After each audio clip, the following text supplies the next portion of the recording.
According to the second understanding that we're talking about, the evil are the thoughts of a man's heart, and therefore one has to be able to differentiate what is you and what is not you. According to this understanding is that you are being influenced by something that's not you. An example, if you have thoughts but you're not your thoughts, then what are your thoughts? Or what are these thoughts you're thinking? Because you're not actually generating the thoughts, you're receiving the thoughts. And if you're receiving the thoughts, what are you receiving it from? This is exactly why the serpent has 7 heads. And this is exactly what the power of the serpent was. He spoke to the woman. For you must understand that the man and the woman are the spirit and the soul, the ruach and the nefesh. And you must understand how they were garbed in skin, meaning the spirit and the soul were garbed in skin. And you must understand how the serpent spoke to the woman, which means the serpent spoke to the soul here in this world. But it doesn't really exist. Why do I say it doesn't really exist? When you go to sleep tonight, try to think about work tomorrow. When you go to sleep tonight, try to think about what you ate for dinner. Try to think about, are your feet hanging out of the blanket? Try to think about anything that you think that you actually care about when you go to sleep. And you'll find that you're not going to be able to do any of this. Why? Because our entire sense of self-identity really doesn't exist. It is a perception, an illusion, reality as it is perceived. And reality as it is perceived through the faculties of perception. This type of reality can never be true reality. I can give you a few examples. If I had an apple before you and we both sat down to describe the apple, and maybe you saw parts of the apple and you said maybe it's red, I see a leaf, so on and so forth, and you give a description of the apple. And then I give a description of the apple, and I say, well, I see a bruise and I see a sticker.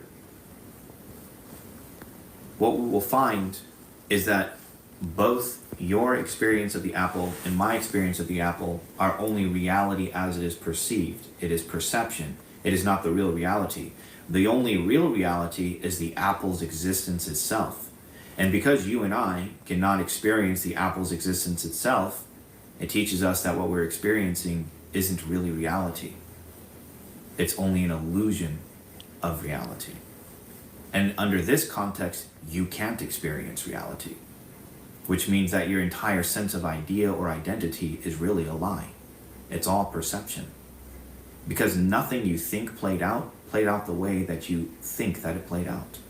Because we are unable to experience the actual reality of it. Now, based off of that understanding and giving those things, you can see precisely why they called it the realm of evil, and the thoughts of a man's heart are evil continually. You can also see why they likened it to 7 royal houses of idolatry, so on and so forth. So that's according to the second school. And according to that school, the human being is enslaved by these forms. They're a slave to their desires, they're a slave to their emotions, they're a slave to their body, they're a slave to their mind, they're a slave to their spirit, they're a slave to their soul, they're a slave to their ideas of the higher self, instead of understanding the truth, that you are a spark of existence, a spark of existence, a spark of God, that is expressing yourself through desires, expressing yourself through emotions, expressing yourself through a spirit, expressing yourself through a soul, expressing yourself through a higher self, expressing yourself through a mental form, expressing yourself through a body. So they call those ones slumbering, sleeping. This is why it means open your eyes. What eyes? This is what is written. The 7 eyes of Hashem rove to and fro. And so the word eyes means 7 eyes. What do you mean open the 7 eyes? It means open up those eyes, open up those forms, open up those faculties of perception. And this is what the prophet said, Yeshayahu or Isaiah. Lift up your eyes, meaning lift up those 7 forms, and behold me, bara ele. Who has created these